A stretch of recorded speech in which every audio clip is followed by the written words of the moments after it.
اکون احب الیہ من والدہ وولدہ والناس اجمعین.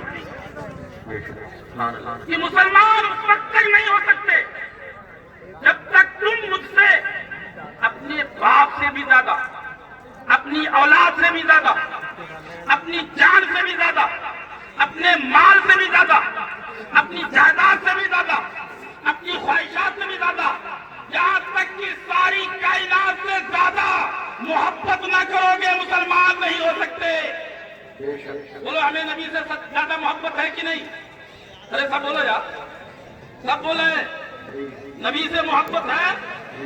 باپ سے بھی زیادہ، بھائی سے بھی زیادہ، بہنوں سے بھی زیادہ، مال سے بھی زیادہ، اپنی خواہشات سے بھی زیادہ. اب میں آپ کو فارمولہ دیتا ہوں، چیک کریں. آقا نے یہ نہیں فرمایا کہ جتنی محبت تم ماں سے کرتے ہو اتنی مجھ سے کرنا، جتنی محبت بھائی سے کرتے ہو اتنی کرنا، جتنی محبت اولاد سے کرتے ہو اتنی محبت کرنا. نہیں، برابر نہیں کہا. اگر برابر ہے تو صاحب ایمان نہیں، اگر برابر ہے مومن نہیں، اگر برابر ہے جنتی نہیں. آقا پھر بڑھا کے کر. کیا مطلب؟ ایک طرف باپ کا حکم ہے، ایک طرف نبی کا حکم ہے. اب تیرا امتحان ہے، اب تجھے چیک کیا جائے گا تو کس کی رکھے گا، کسے ناراض کرے گا. شادی کا موقع آیا، خوشی کا موقع آیا، بیٹا کہتا ہے رنڈی لاؤں گا، نبی کہتے ہیں ناراض ہو جاؤں گا. سبحان اللہ سبحان اللہ. تو حکم ہے. بیٹا کہتا ہے بینڈ بازا بجاؤں گا، مصطفیٰ کہتے ہیں ناراض ہو جاؤں گا. اب تیرا امتحان ہے، اب تیری آزمائش ہے. تو بیٹے کی رکھے گا یا امنا کے لال کی رکھے گا یا امت مختار کی رکھے گا؟ نعرہ تکبیر، نعرہ تکبیر، نعرہ رسالت. مفتی اشتیاق القادری صاحب میرا نعرہ تکبیر، نعرہ رسالت. سبحان اللہ سبحان اللہ. ایک طرف جماعت ہو رہی ہے، ایک طرف بارات چل رہی ہے.